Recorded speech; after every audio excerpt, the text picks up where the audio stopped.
Later on, we had the success with this product called Bakugan. And I think I'm the only person in the world to turn down a $100 million film from Universal. Okay, I worked on this film for 4 years to try to get it made.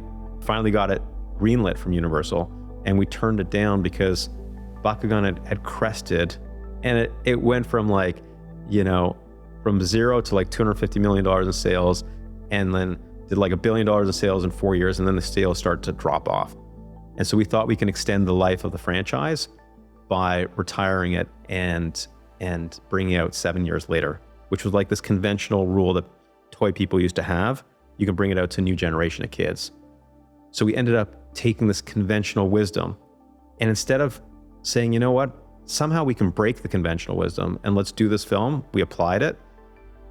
And I believe that if I was younger, if I was in my 20s, I probably wouldn't have applied any of that conventional wisdom.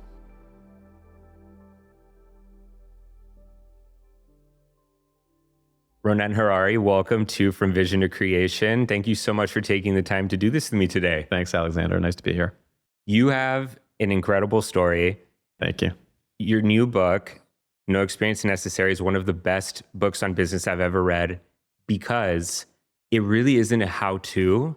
You phrased it perfectly. It's a manifesto. But what I love about the book is how you captured your perspective, your drive, and the synchronicities, and more importantly, the hard work and persistence that went behind building one of the largest toy companies in the world.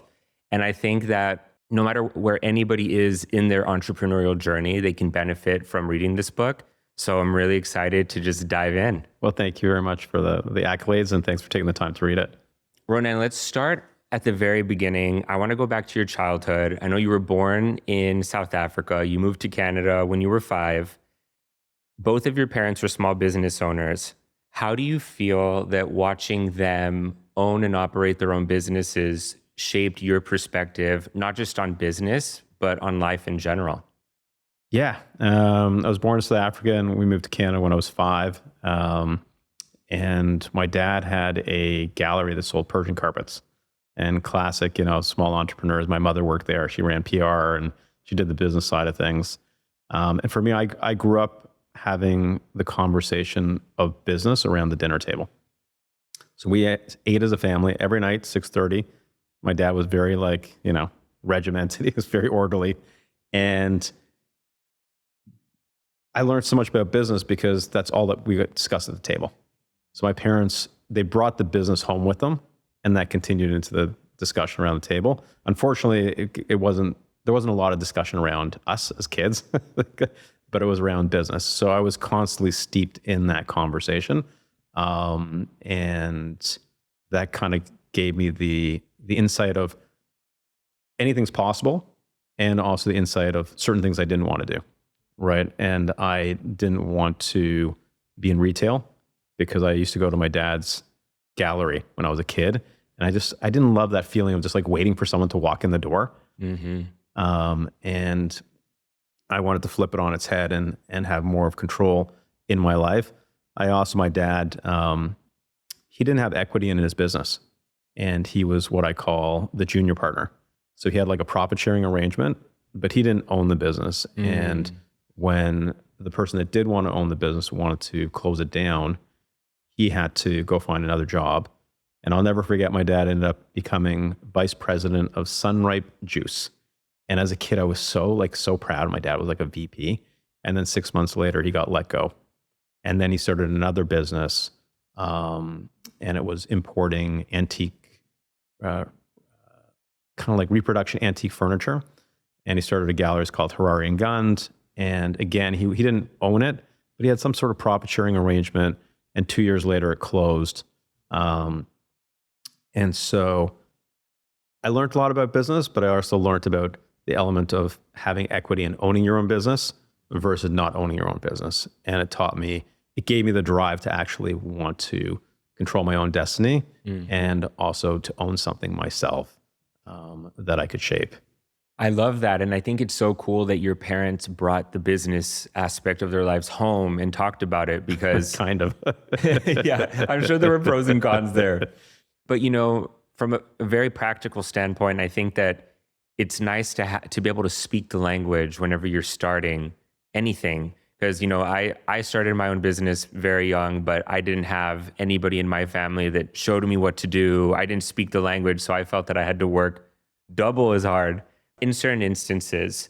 One thing you also touch on in your book that I think is really great is you talk a lot about how sometimes when you were a kid, your parents weren't there for you in ways that you wished they had been, but that how that taught you to be a self-starter and take care of things on your own. Can you talk to us about how those instances in your childhood helped shape the businessman that you are today? Yeah, I mean, my parents are. I'm very lucky. My parents are still living. And classic. From that generation, it was all about food on the table, shelter. It was all about the physical things, less about the emotional stuff. So I grew up with what I would call a lot of emotional neglect, and it really manifested itself in when I got identified at 10 years old with a learning disability. So I was very lucky. I got identified in the public school system. I have a learning disability called dysgraphia, which is the inability to get your thoughts out through your hands. And my handwriting is super poor. And as a result of my handwriting being super poor, teachers can read my exams. I think basically everybody just graded me with a C my whole life. Like I'm like the king of C's. I think they couldn't read anything, so they just put like a C there. Occasionally get like a B minus, a B. I don't think I ever got an A in my life. But I was very lucky to get identified because I got a lot of accommodations around my learning disability. So I got extra time on my exams. I got 30 minutes at the end of the day with like a tutor type of thing. But my parents never talked about it. It was kind of like something that they didn't really want to acknowledge. It was kind of like, we'll just kind of put it under the rug type of thing. And so I grew up with no conversations around having a learning disability, and my grades not being good. And my parents were like, they always expected more, but they never made the connection back to the fact that it was hard for me to give more because the way I actually learned, I was learning in a public school system, which was not catered for a person like myself. So kids with learning disabilities in public schools I call them, we're outliers. But thank God I got identified because I got the accommodations to make up for the gaps. And if I wasn't identified, I probably wouldn't have made it through school. I would have dropped out and my life would have taken a totally different turn. And so I grew up with a lot of shame because no one told me. And when you have a learning disability, it's not a sign of lack of intelligence. It's just a line that you process information differently. Anyways, so I became very independent as a result of it, and I became a grinder.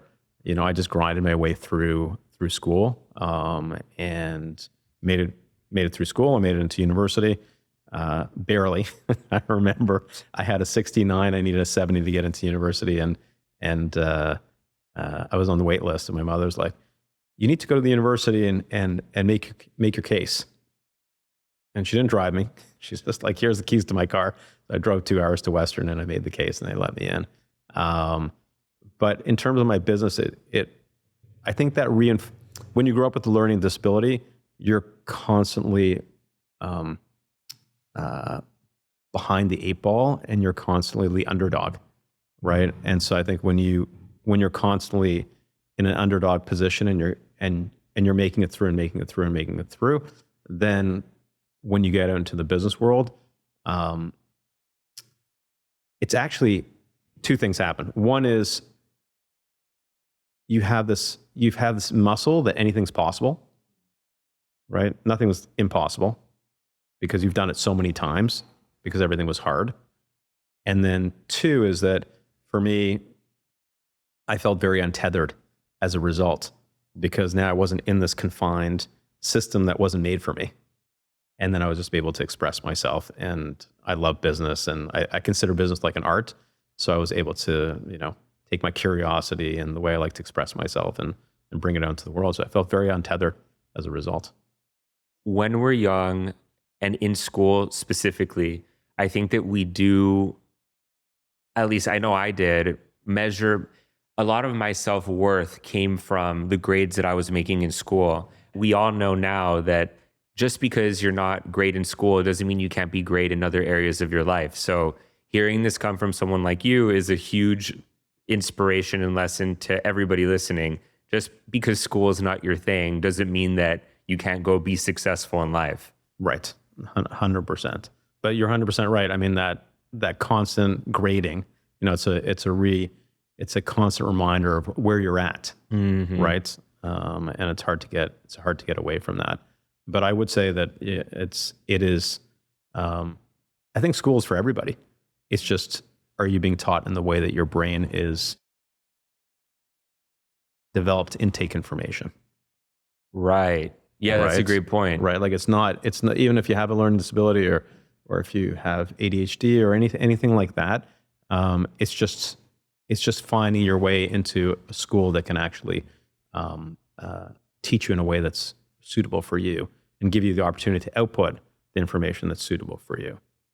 Right. Because I think that it's actually a shame and it's a I can't believe, I got identified in 1981.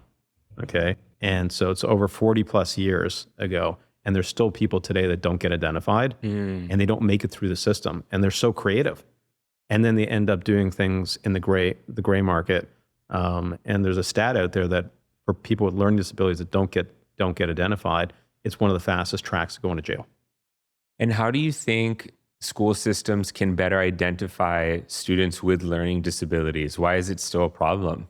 I think it's very complex. It goes from state to state and country to country and all that type of stuff. But I think it's awareness and probably allocation of monies and resources and stuff like that, and attention.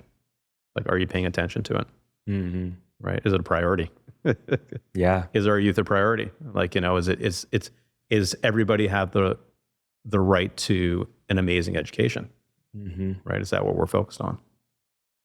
And I want to talk about your mom. Sure. Because she sounds like an incredible force. She would love you, Alexander. You guys would get along like two peas in a pod. I'd love to meet her. When I was reading your book, I thought, oh my gosh, she encourages you to go drive to the university and say, go make your case. And no, I'm not going with you. Love it. Of course. And then I also love how her initial conversation with you when she was translating the newspaper article to you about what would later become Earth Buddy. Right. I love that not only did she inspire your first idea, but when you said, hey, I'm going to go make this thing, she was totally supportive of that. I feel like most parents, when kids say they want to step out of the box and do something that's not maybe traditional or practical at that moment in their lives, they're met with a lot of hesitation and maybe even discouraged. Yeah, 100%. That is one of the reasons why I wrote the book.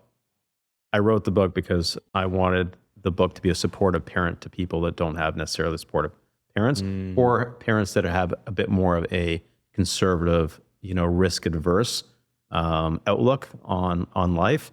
And then for the book to actually create the discussion. Mm-hmm. But yeah, for me, my mom was like, she was like super supportive. There was never any negativity. It was always like, my parents actually got divorced when I got straight out of university. And my house was very strict growing up. And then when my dad left the house, everything changed. And my mother was like, whatever you need to do. I lived with my mom for like 2 years. And when I left, she cried. She was like, why are you leaving? But yeah, no, it was unbelievable. And when we started the Earth Buddy, we did all the prototyping. We basically took over the house. She gave me her car. She gave me all her contacts, all her relationships, and there was never a moment of doubt. There was only one conversation. I remember in the kitchen we were talking about, should I import the Earth Buddies from Israel? Because that's where it was really popular there. That's where we got the idea from. And so the conversation was, should we import it or make it ourselves? And we had a nice conversation. And then I said, I think we need to make it ourselves because I want to have control. Again, back to my control issue. And my mom was like, yeah, great, do it. So she was always there to have the conversation, but never to tell me what to do. I love how in the book you mentioned that a lot of the decisions that you made are based on intuition. And I think that that's important because when you're young, or just starting a new career or business, I think that that fear of the unknown, which you talk about beautifully in the book, is what stops people from moving forward. And another thing that you highlight, which I think is huge, and I've never really read or heard anybody else phrase it this way, is that being young and not knowing is actually a benefit. Yes. Because you're not bogged down by all of the real risks and challenges. I mean, when I was 17 years old, I came up with an invention. It was a fruit slicer and juicer. Have you ever heard of a lemon squeezer? Sure. You slice it in half and then you juice half by half. One day I was making drinks for friends and I was having to cut a bunch of limes, and I realized that the most tedious and frustrating process of doing that was having to slice all the limes and then juice them half by half, and then all of the lime juice would get on my hands. I'd go in the sun, and I had sunspots for 2 months. Wow. Long story short, I came up with an idea to invent a handheld device that both slices and juices citrus. And I told all of my friends, I told my family I was going to do this thing. Everybody gave me every single reason why it could not be done. It's too expensive. It's not practical. Prototyping can take years, whatever. All of the reasons.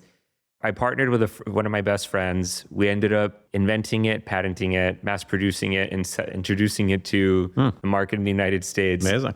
And then suddenly everybody knew we could do it. Right. So I love that you talk about this though, because the voice was very strong in my head. Like, I'm young, I don't know what I'm doing. So it's like, I love that you capture that so beautifully and say that, hey, your youth and you being naive can actually be an advantage. It's a great example of I think what people face, that you can game out the downside, but it's hard to game out the upside, right? Like, our imagination can't actually understand what is possible.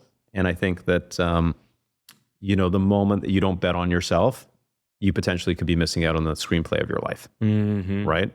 And I also think that the internal knowing, it's hard to actually give voice and language to something that you feel inside. Like, we can describe it as best as we possibly can, but it's hard with the words. Yeah. Right. And so I think it's a very delicate dance in terms of something that you've seen in the zeitgeist, or you sense there's a white space opportunity and you want to fill it. And then you go to people, and I think that it's good to get advice, but from a very select amount of people, not to go too broad. The moment you go too broad and then you get doubt is like the anti-luck. And the moment you get doubt, you lose momentum, and then you just kind of freeze, and then nothing happens, right? So I think it's a healthy thing to do. And I applaud you for being able to like get through it, because it seems like you had a lot of naysayers around you. But I think about it like it's the inverse risk. It's like riskier not to bet on yourself. It's riskier not to go with your own internal knowing. And also, even if you fail, like if you enjoyed what you were doing while you were failing, then it's a good thing, right? And if you didn't enjoy while you failed, then you learned something too, because you're not going to do it again because you didn't enjoy the process. But I think success, or whatever definition of success you have, doesn't necessarily come on the first try, and it does. And what you do and potentially fail at, or what you have success at, will lead you to many, many things that you'll have never thought about. Like when we started with an Earth Buddy, a small little potato head, you put them in water, grows grass for hair. And, 16 years later, we're producing TV shows. I would have never made that connection, but that's the screenplay of my particular life. But I will say the power of not knowing, it's the craziest thing. We had this opportunity. Our real big toy product was a product called the Sky Shark. And it was an airplane. I don't know if you had it when you were a kid, but it was an airplane. You pumped it up, you flicked the propeller, and it flew around for 45 seconds. And then you can just pump it up again and fly it. No gas, no rubber bands, nothing. And it was really big in the 90s. And these two British inventors came to show us this product. And Ben and I, my business partner, we flew it, and we were like, wow. And I just ran and wanted to fly it again. And then he wanted to fly it again. And then the inventors were like, hey, you guys, this is a prototype, take it easy.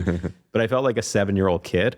And then we ended up spending, all the money we made on the first few products to get this product to market. Went to China, found a factory, was working with a company in Chicago, doing all the development. We put all our money into it. And about 1.5 years in, we found out that the 2 biggest toy companies at the time, Hasbro and Mattel, had passed on it. And they passed for good reason. It's a flying toy. It flies. It's going to come down. It could break. You have returns. It's got a fast spinning prop. So, there could be some safety issues there. They applied some really rational reasons to it. But for us, we kind of thought about it in the moment. And then we were kind of like, oh, there's got to be a way around it. And then we just went forward with it. And, we've developed this like cool, plastic material that went on the ends of the propeller tips and this foam nose cone, and the wings would always pop off on impact. So we solved all the issues. But if we would have probably been 10 years later in our toy journey and our knowledge, we may have passed on it too. But so there's such power in being young and not knowing so much that it can really propel you forward. Later on, we had the success with a product called Bakugan. And I think I'm the only person in the world to turn down a $100 million film from Universal. I worked on this film for 4 years to try to get it made. Finally got it greenlit from Universal. And we turned it down because Bakugan had crested. And if anybody doesn't know Bakugan, it's a small little ball. It's kind of like cross between a Pokemon meets Transformers meets Beyblade. And it went from from 0 to like $250 million in sales, and then did like $1 billion in sales in 4 years, and then the sales start to drop off. And so we thought we can extend the life of the franchise by retiring it and bringing it out 7 years later, which was like this conventional rule that toy people used to have. You can bring it out to a new generation of kids. So we ended up taking this conventional wisdom, and I was 38, 40 at the time. And instead of saying, you know what, somehow we can break the conventional wisdom and let's do this film, we applied it. And I believe that if I was younger, if I was in my 20s, I probably wouldn't have applied any of that conventional wisdom. So I've seen it on both sides. That power of not knowing and not knowing so much, and just not cluttering the mind so much. And that's one of the benefits of being young and starting a business when you're young. And I want to go back to Earth Buddy for a second, Sure. Because there are so many great lessons there. You get this idea to replicate a product that was already being successful in Israel. You went out, you found the right supplies, you figured out how to produce these things. You end up getting a meeting with Kmart, who then place a huge order just a few months after having that initial discussion with your mom. What I love about this story is that you're talking about how sometimes people will think, oh, well, I'm young, I won't be taken seriously. But in your case, you believe that because of your youth, you believed that people wanted to help you. Correct. Can you tell us the story about going into, I love it, going into the boardroom, pitching, and the buyer saying, I'm not the right buyer for you, and then what happened after that? Yeah, I truly believe that everybody's rooting for you when you're young. Everybody's rooting for you. Older people want to be around younger people. They love the energy the younger person has. It's an opportunity for an older person to give back. And all you got to do is ask. All you got to do is ask, and all you got to do is show up, right? And I think that the scales are tilted in your favor as a result if you're competing with someone else. And so with the Earth Buddy, Anton is my business partner. He was backpacking the year before, and he met this guy. His name's Aaron Hermelin. And Aaron was based in Detroit, and that's where Kmart was. Kmart was in Troy, Michigan. So Anton called up Aaron and said to him, do you have any contacts at Kmart?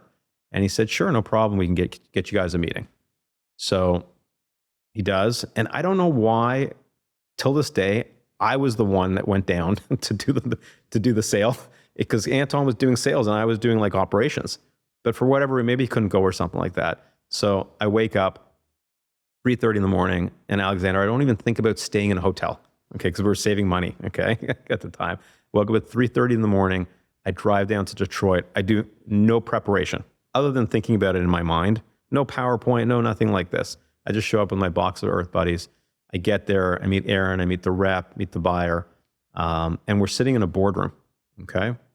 I do a 30-minute presentation to him, and he looks at me and says, "Thank you very much for coming, but I'm not the buyer for this product." And I was slightly paranoid when I was younger, so I was like, he's lying to me. So I pitch him again for 15 minutes. Super great gentleman, doesn't interrupt me, okay? That's the other thing about being young. Like, it was just like, if I was 40, you'd be like, do you not get it? I'm not the buyer.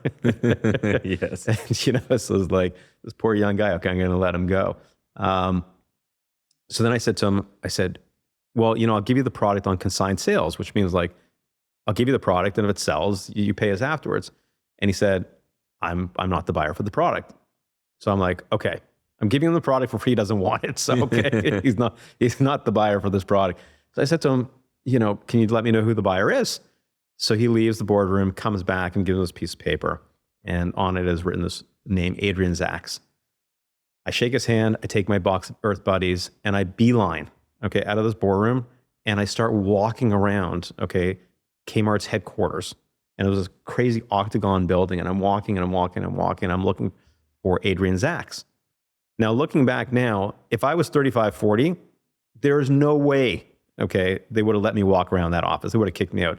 I think back now, and it's not even like, it's crazy. And I only think about it now that I'm doing these podcasts and stuff, is that they probably thought I was some person's kid. Mm-hmm. Now, I was 23. I would probably look 19 or 18. Okay, you can always subtract 5 years off my look. And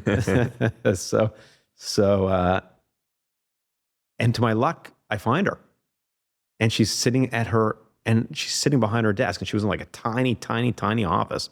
So many things scattered around there. And she said to me, okay, I'll give you a meeting at 3:30. And I'm like, that's unbelievable. So I go downstairs, and the guys are like, what happened? I said, I found her. I got a meeting at 3:30. They're like, let's go for lunch. And I said to them, I'm not going anywhere. And I stayed in the lobby till 3:30. And then I came back up and I walked in. And the most magical thing was that it wasn't in a boardroom like it was before. It was in her office. It was so intimate. And she had a tiny office, and she had like this big brown desk, and she was sitting behind it, and I was there. And then I saw some competing products on the side. So I knew I was in the right office. And we started chatting, and she was super warm and super nice, and just like a nice person. We're talking, and I'm just like telling her the story about how we got started, and a newspaper article, and this, and my mom and my grandmother, and you know, like, and she's listening and listening and listening. And then suddenly she does the most magical thing. She turns around and she gives me this book, and it's the vendor book. And she said, I'm going to order 48,000 pieces from you. It wasn't like, thank you very much. Like, come back later. I'll call you. I'll think about it. Da-da-da. She made the decision right there on the spot. Wow. And I'm ordering 48,000 pieces from you. And if you deliver and it does well, we're ordering 500,000 pieces from you. Wow. And I was like, it's incredible. Boom. Like that. And it changed everything. Went home. We moved factories. It was crazy. We actually had to produce to get the 500,000 made. We actually shipped the 48,000 pieces. And then we got into production of the 500,000 without even getting the purchase order, because we did the calculation. We couldn't actually wait to see the sell through. So we just bet on ourselves again, because we knew the sell through would be good. Mm-hmm. And then we started producing it, and it just like, you know, took off like a rocket ship. It was just a magical time. But I look back on that she had 7 other options of places to go to buy this product, because it wasn't a patented product. It was an open market product. And she decided to go with a 23-year-old kid, okay, and with zero track record, because I didn't tell her any stories. You know, I was like, we're just at a university. Mm-hmm. We're just starting. And she was rooting for us. So much so that I know that she loved helping young people, that she called me 4 years later, and she said, Ronnen, will you come down to Detroit and speak to some inner city youth that are having a difficult time? And I was like, of course, I'm coming. And I went and I spoke. That is such an incredible story, because I feel that especially when you first graduate from university and you have big dreams and aspirations, a lot of people, I'm I mean, I was one of them too. I felt that things kind of had a magic factor, so to speak, that things just kind of happened to you. But what I love about this story is that there is magic. It's magic you created in showing up and being prepared. And so I think that it's empowering to know that even though, yes, it does take some luck and some magic, so to speak, you really are in control of what can happen in your life.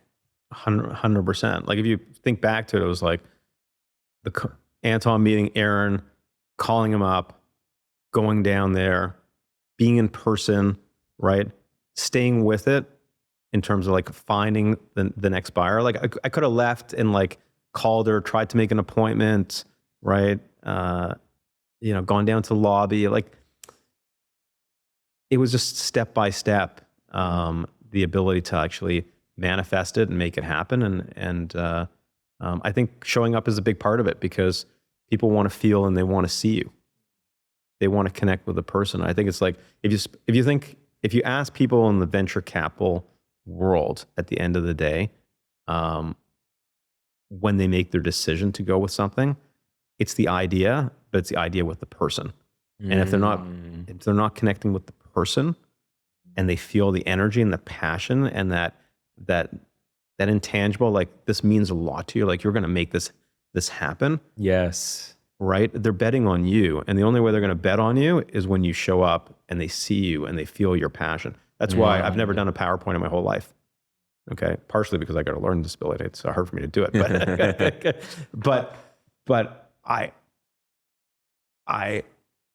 I'm at my best when I'm just speaking verbally, right? Because writing is hard for me. But there's a gift in that because when you're expressing yourself verbally, like there is no intermediary. It's direct, right? You go through a PowerPoint and suddenly someone's looking at the screen. There's no emotion coming off that screen. Right. Right. And so people want to feel that. And I think that's the one thing you have when you're super young. Like you have like so much energy. And also there's a bit of the naivety, okay, in there. And it's endearing. Mm-hmm. It's just kind of endearing because it's authentic. And everybody want to feel your authenticity, right? They don't want like all the stuff. They want just a direct feedback, direct connection. They want to feel you. Right? And they want to sense your authenticity. And the moment you break 30, 35, you start getting the layers and everything's just getting layered and layered and layered. And, they just want to see the real you. Yeah. At the end of the day. And you have that when you're in your 20s in spades. Mm-hmm. That's a really good point to bring up because I feel that people do tend to lose that as you go through life and especially if you have a very structured job. But I feel like being able to come back to your authenticity, it requires a lot of courage because fear of failure for whatever reason is so pervasive. But another thing that you write about in the book that I think is genius and worth its weight in gold is that the risk of not doing something that you feel passionate about is actually outweighs the risk of trying and failing. For sure. Because first of all, you'll never know. Mm-hmm. Right? You never know, and you would never want to live without regrets. And two is that you're not being authentic to yourself, right? And so, what's your definition of success, right? There's nothing more. I would say like this: that your chances of success are much higher if you're being authentic to yourself, right? And also, if you're not being authentic to yourself, like you will pay the price for it at the end of the day. Right? Because there's lots of things that come up as a result of your body not being in line with what you truly want to do. Mm-hmm. Right? The body keeps the score. And so things come up. Right? And when you're in your 20s, you're pretty good. Right? You're like bulletproof. But you get into your 30s, you get into 40s. And if you're consistently being unaligned and you're not, doing really what your intuition wants you to do and what your soul wants you to, how it wants to express itself in the world, it starts to add up and it shows itself. Yeah. The small gap between who it is that you are and what your passion is, if you're not aligned with that, suddenly that small gap becomes a chasm that's unavoidable. And that's why I think people end up becoming overwhelmed or depressed or anxious. It is so important to pursue what excites you. Correct. And then it's like, and then at the end of the day, you get so much energy from it, right? And then it's not even work, right? I think even that word, that word work, you know, we should take it out of our vocabulary because it's so archaic, right? It's like, yes, we need to do things to provide, but I think you can have both. You can have both, provide and be aligned with what you want to put out and do in the world at the same time. And another thing that you talk about in the book is the zeitgeist. And I took huge lessons from this personally. First of all, when it comes to Earth Buddy or Devil Sticks, these were things that already existed, but you sensed that the trend was coming back and that you could capitalize on that. When giving advice to young entrepreneurs or just entrepreneurs in general who want to build something and tap into that zeitgeist, what advice would you give them?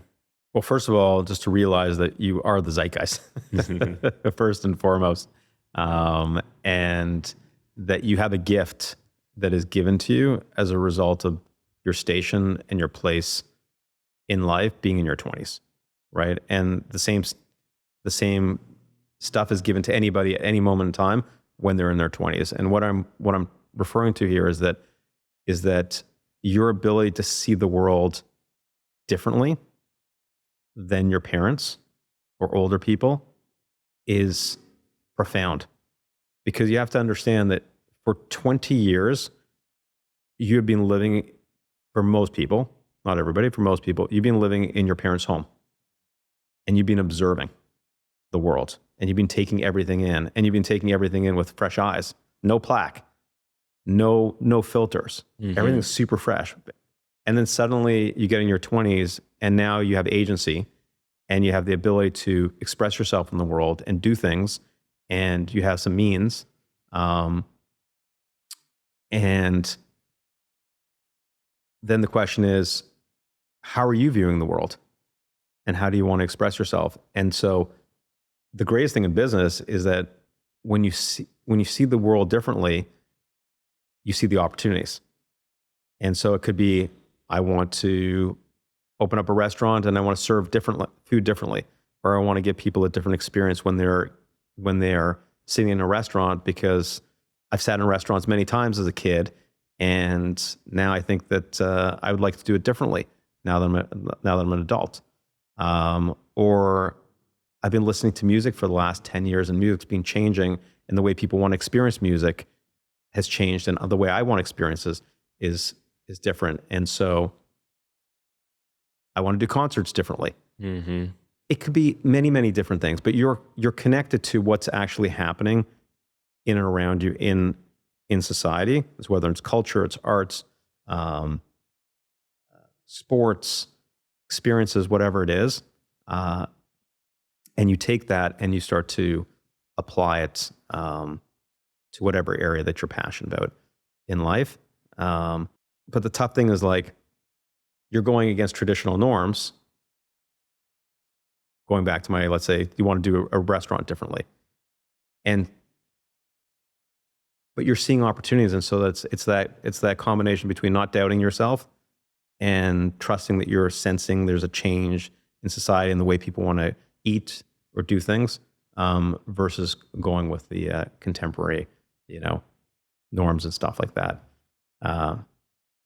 All the most amazing things that are being created in music and film in the arts world usually is brought by people in their 20s. I encourage people to go and do their own, kitchen research on it, and you will see that it's people in their 20s that are really pushing the envelope, that are sensing changes in the zeitgeist and then shaping the zeitgeist as they're going, right? And so not only can you see things in the zeitgeist, you can also push the zeitgeist and create the zeitgeist in your 20s.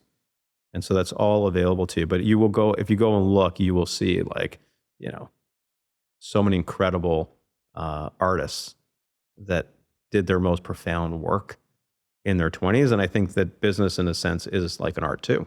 And you talk about it perfectly when you're describing social media and maybe even starting too early, like MySpace or 6 Degrees. And then, Zuckerberg perfected it with Facebook, and then Twitter came around too. So you don't always necessarily need to be the first person at the party, which is Correct. also encouraging in its own way. Correct. Yeah, I'm a huge believer in like, if you don't go, you don't get. And there's so many things you could be doing to see what's happening in society and tapping into what's happening in the zeitgeist. Or you think about like Apple, like when they came up with the iPod, it's like they weren't the first people to do MP3 music, right? They did it like 3-4 years later. They just did it really well, but they realized that all music was going digital and there was a big opportunity there. So yeah, there's lots of opportunities. The one thing about the zeitgeist is always moving, right? It's always moving, and movement creates opportunity for you, right? And the funniest thing is that you maybe think about it, it's like when we started in the toy business, I always thought we'd run out of ideas. I was like, at some point, we're just going to run out of ideas. Like maybe this is not a good business to go into. And we've never run out of ideas. And I think that's just the human imagination. We're constantly regenerating. But when you're younger, you can regenerate even faster, right? Than I think the older generation can. And so everything's moving, and there's constant opportunities all around you. The one great thing is like, I always encourage people to like go travel. I think it's one of the greatest things is to travel and see what's happening in different countries around the world, because you can pick up so many ideas and then bring them back to your home country. Oh, that's great. I like that. Yeah. And I remember when the internet was becoming really big when I was a kid, and I started thinking, this is the next big thing. What's going to come after the internet? Alexander, you look like a kid. What are you talking about? Well, I remember thinking like, what's going to come next? And now it's AI. Right. What do you think is going to come after AI? I have no idea. I think we're just like, it's just, the AI is just beginning. Yeah. Right. So we're just like on this beginning course of technological change. So I don't know. All I know is that things are changing, and change is actually good for business, and it's good for young people, because, that's when companies, the big companies, even like ours, like we're a bigger company today, even though I gave a speech yesterday to our staff and I'm like, we're a small company again, actually, compared to like all the big tech companies. The companies have become so big, the Magnificent Seven are like so large. They're not similar to like GE and IBM were back in the day. So we've now become a small company. But putting that aside, like companies that become big and they become bureaucratic, they become slow. And when you're younger and you're just starting out, right, you can run circles around everybody. And especially now with AI, you have all the opportunities to like start a business at way less cost, because you got all these great tools. You have basically an in-house McKinsey or Bain consultant sitting beside you in your pocket. Mm-hmm. Even I use it, okay, to ask questions. I mean, I would have loved it 20 years ago when we were starting out. Basically, it's like going to school, and it's like school in your pocket. Yeah. Right? All the time. Like, what an incredible thing. You go up the learning curve super fast. And so you can make good decisions, and then suddenly, there's things that you would have had to pay for before that you don't have to pay for. And when you start a business, cash flow is king, right? And you don't have a lot of money, but here you have all these amazing tools, and your ability to like express yourself is incredible with AI. So I think technology gives a lot of opportunity for newness, and we're just at the beginning of this curve. You talk about how when you're young, you're scared to ask for help, which is interesting because I felt that many times in my life. I wanted advice or guidance in pursuing my education or growing a business, but I almost felt it was revealing vulnerabilities in me or making me feel like maybe I didn't know what I was talking about. They were the wrong reasons that I didn't ask the question. But you talk about how when a young person asks an older person a question, it really is a gift for the older person as well. Correct. Can you talk about your philosophy behind that? Well, I saw it play out so many times. I mean, when we started our business, we asked everybody, right? Like we went to every trade show, every event, we took every meeting. Our whole philosophy was we're open to ideas from wherever they come from. and we wanted to grow the business as big as we possibly could. And so whenever we had an opportunity to learn, we would take it, and we would call people on the phone, ask them questions. We were basically like sponges, right? Mm-hmm. And my business partner Anton is like, we had, it was done in a very nice way. And so I saw the reception of older people to want to help us. And I'll never forget the late Alan Hassenfeld, which came from, was one of the, is the grandson of the founder of Hasbro. Okay. And he passed away about a year ago. And he was really the matriarch of the toy industry, right? He passed away in his early 80s, and he just loved toys. And we were 25, and we would call him and ask him for advice. And here's the founder of the largest toy company, okay? And he's taking our calls. He's not thinking that we're competition. He was so excited, okay, that there were young guys coming into the toy industry because he loved the toy industry. And he's like, yeah, they're young guys. Like, how much market share can they take from me? Not going to take so much, but it's good for the industry, because if there's innovation and you drive innovation, the more people come to the stores. If there's more people in the stores coming for their products, right, they're going to buy some of my products. So he had that open mentality. And we were super young. And so I saw it play out so many times, and it's just the ability to tap into that and to ask for the help. But then only later on did I understand why they were wanting to give the help, because you're so young, and it's almost like a primal thing. Mm-hmm. It's like, you remember when you were young yourself. You remember what it's like to be in that situation. You know, it's like being in your 20s is like, there's uncertainty. You're trying to figure out like what's going to happen with my life, et cetera, et cetera. Yeah. And so you know that yourself, and you know what it was like to be there. And most people, especially people that have had success in their life, they've had someone that's helped them, given them that break. Everybody needs the breaks, right? Yeah. It doesn't just happen. It happens because you get certain breaks along the way. We got it with Adrian Zaks. It was a break. It's a moment, right? It was just like a moment, a huge step change for us. And so many people remember their step changes, their breaks that they got along the way. And so when you come to them and you got that baby face and you're like, you know, piss and vinegar, and you're super excited, right? They're like, it takes them back to their moments. And then not only that, it's like, suddenly they're like, wow, I got this whole, body of knowledge, and I got some wisdom, and I want to share it. Mm-hmm. And they want to talk, and then they just go off. Especially when people talk about things they're passionate about, they're excited about, they go. That's the most important. They can go for hours. Yeah. It's not work for them. All right. And you're interested. And I think that's, so people are rooting for you, and always ask for help. And you're doing them a favor by giving them an opportunity to like help you out, because they remember. It's a giving back. It's a way of like, it's a form of giving back. It's like, instead of writing a check, people give back by writing checks a lot, which is wonderful too, but they don't get to feel it, right? And this is the way society should work. It's like, we should be spending time with the younger generation, imparting our knowledge, wisdom, contacts, relationships, because that's a healthy society. Why not? Mm-hmm. So I encourage people, just like total reframe. Yeah. Total reframe, ask a lot. But that's how we are as a society. For me too, is like, I don't like to, like somehow you don't want to ask for help. But I was very fortunate. My business partner, Anton, he loved asking for help. Loves still today. He's a greatest networker. Not even network. He genuinely likes people, and he likes learning, and he likes staying in contact with people, and he likes relationships and all that type. He's a big relationship guy. And I got to tell you, like when you get to 35, 40, right?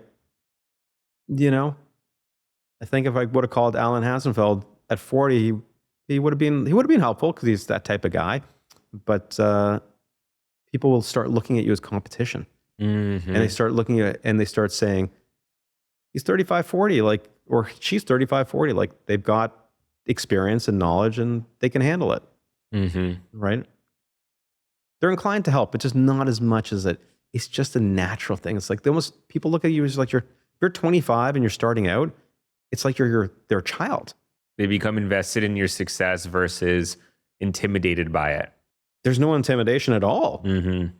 They don't see you as a threat. And how do you feel that failure is a gift in general? And can you give us an example of how failure in any project has been a gift in your life?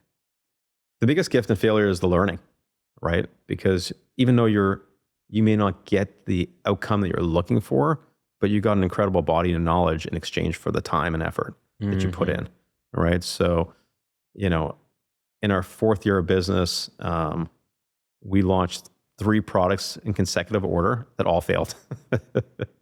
They all failed. Don't Free Freddy, Tickle Secrets Baby, and Key Charm Cuties. And I'll never forget, okay, we did Don't Free Freddy. It was basically this monster and his hands were handcuffed.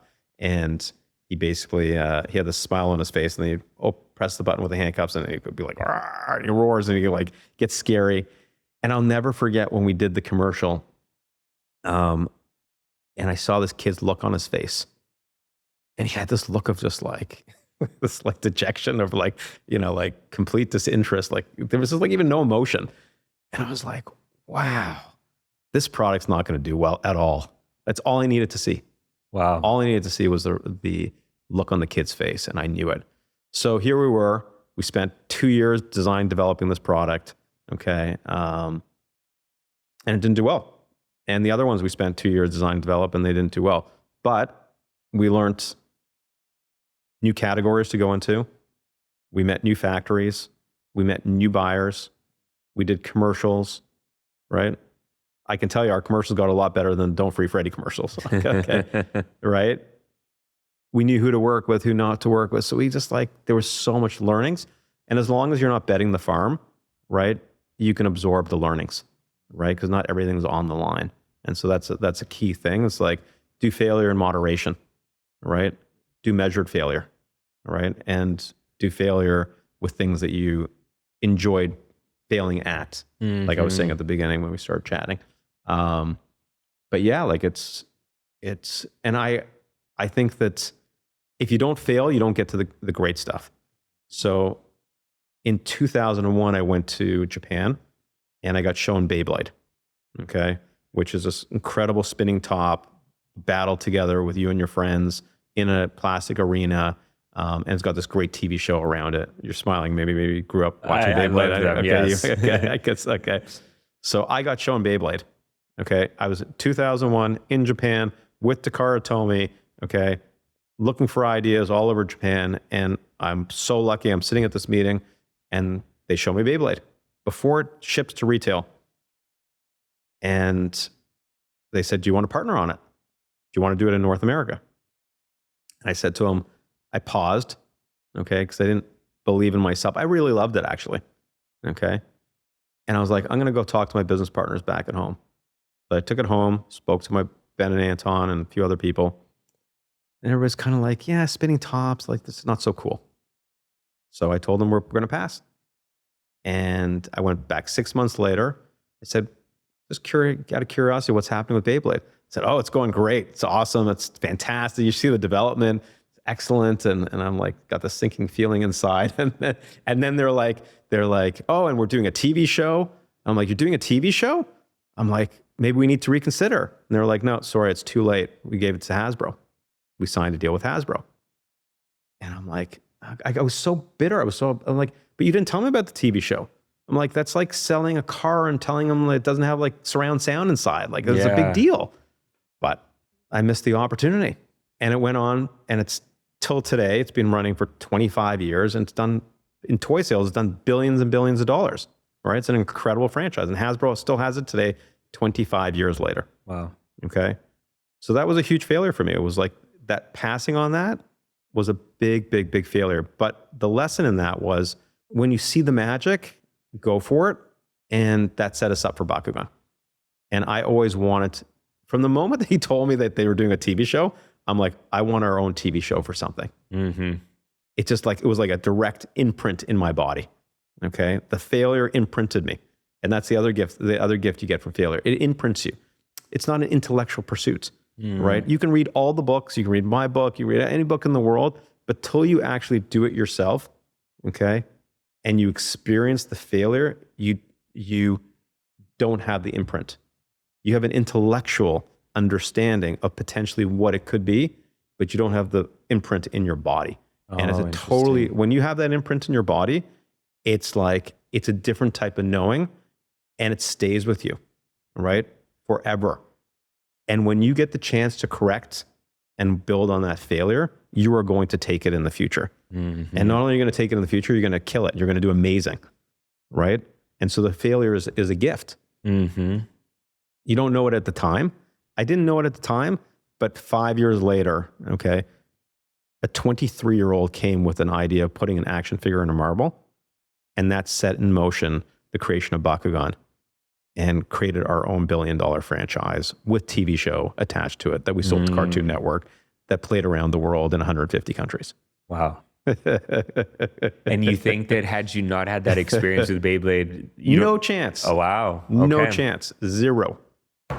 We would have been busy selling Beyblades and all about Beyblades and all about Beyblades, that when that inventor came along, maybe we would have taken it or not, but the whole story of Bakugan is a very circuitous path and story and how it manifested itself. But I don't think it would have happened. Let's talk about PAW Patrol. Sure. How did that opportunity come about? And did you have any idea it was going to be as big as it is? No, it did not have any, it did not, we were cautiously optimistic that it was going to do well, but no one dreamed that it would be as big and pervasive and adored and loved by kids globally around the world. Like, you have those goals, but it was almost beyond your wildest imagination. It was a screenplay I couldn't write. But I would say that there's a lot of learnings from Bakugan and some of the failures in keeping Bakugan going in terms of the longevity, because Bakugan was around for 4 years, and then we kind of abandoned our own baby.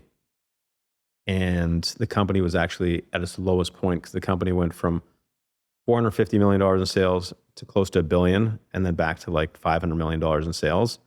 And then PAW Patrol was born in the lowest point in our company's career. Wow. Yeah, the lowest point. But yeah, PAW Patrol was our desire to want to do something in preschool and try our luck in being able to tell stories to young kids. And we were very fortunate. We met a gentleman by the name of Keith Chapman, who's the creator of Bob the Builder. And I love Keith. I was like, I have this whole thing.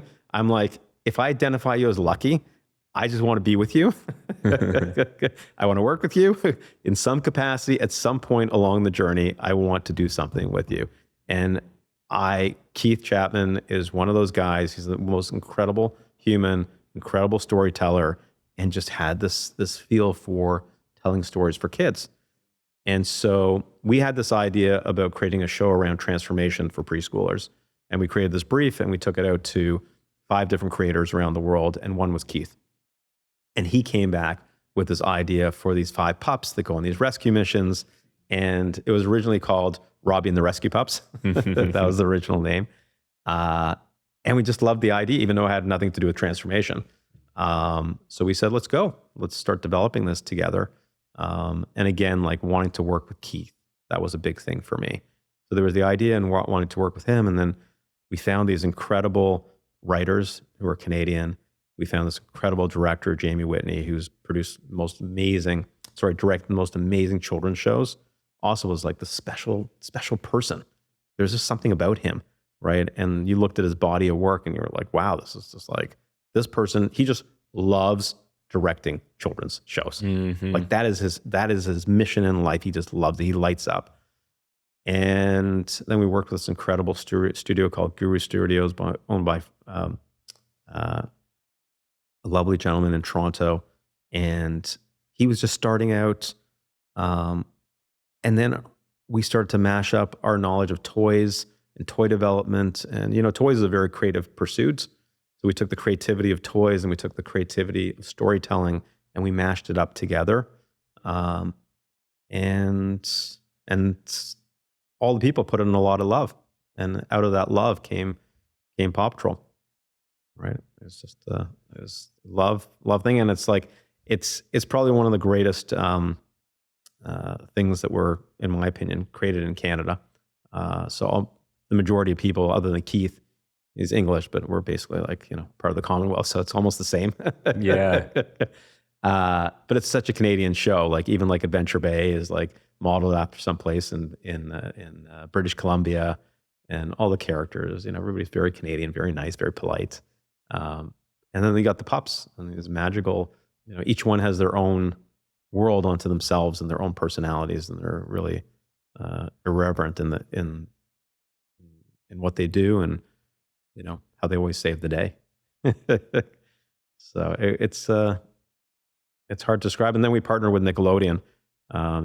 We went down and we did this incredible presentation to Seema Zagarmi, and to her credit, we'd never done a preschool show before, and she believed in the collective effort. I'll never forget being in her office myself, Keith Chapman, Jen Dodge, Adam Beater, I think Maddie was there, I can't remember, and we did this presentation, and she was like, okay, let's partner on it together. And I think it's so cool that PAW Patrol was born at what you said was the lowest point in the company's history, because I recall you mentioning in another interview that for 16 years, all you experienced was growth. That is correct. You didn't even know what brackets meant. That is correct. When you first saw them. And then at this moment that feels things aren't on that upward trajectory anymore, this amazing story is born. It's incredible. Yeah. I think that is correct. You've done your homework. It was 16 years of growth and then 2 years of losses.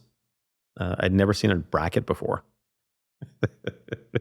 And, we didn't hit our numbers, or, talk about like failure. Like this was the worst type of failure. Okay. Because this was like running a business inappropriately. And when I say inappropriately, I mean just like getting ahead of your skis, like growing into the business, hiring too fast, bringing on too many people, right? Not having the products to support potentially if the sales go down. So it was just a lot of hubris, and that's an unacceptable failure in my book. But but it taught us the greatest lesson, which is if you're going to bring things to market, really give them the time, attention, care, and detail that they deserve, because that's the only way for you to actually give yourself the highest percentage chance of connecting with the consumer and the kids at the end of the day. And if you're just dialing it in, and some of the products that we were actually doing before that, we were dialing them in, and they didn't connect, it was a result of just dialing it in and believing that you can do a lot more and not giving that attention to detail. And kids know it. Kids are just like, they're just incredible. They know, okay, what's got the magic, what's got the pixie dust, and what people did for them versus necessarily commercial reasons. And what is the biggest life lesson you've learned so far? Enjoy the journey. Enjoy the journey with whatever you're doing. And where's the best place that people can keep up with you, your work, and buy your book? To buy the book, you can buy it on, Barnes & Noble, Amazon, all major retail, Walmart, Target. So very lucky. Got a great publisher. Shout out to them, Crown. Got a great publisher, incredible editor. I got turned down by 19 out of 20 publishers. I'm very grateful to them for publishing the book. And you can find me soon on LinkedIn and No Experience Necessary, Instagram and TikTok. Perfect. Well, I'm going to include the links to all of the social media handles in the notes below. Also the Amazon link and Barnes & Noble link to the book. Awesome. So anybody who wants to buy it, just click below. It is such a great book. Thank you so much. And if you could go back in time and offer your younger self one bit of advice specifically tailored for you and your life's trajectory, maybe back to the young kid who was sitting down at the table with your mom, learning about what would later become Earth Buddy, what would it be? Don't doubt yourself. Just don't doubt yourself, right? And I would say like this, if you're feeling any forms of resistance, sometimes resistance is a good sign. Mm. It's a good sign. It's telling you something. Sometimes it's telling you to go. Sometimes it's telling you to move forward. I would also tell myself, if you ever take a trip to France for business, don't rush home, especially when you meet a nice girl. That's what I would say. Well, thank you so much for taking the time to do this. This was so much fun. I really appreciate you coming on. Thanks, Alexander. Pleasure.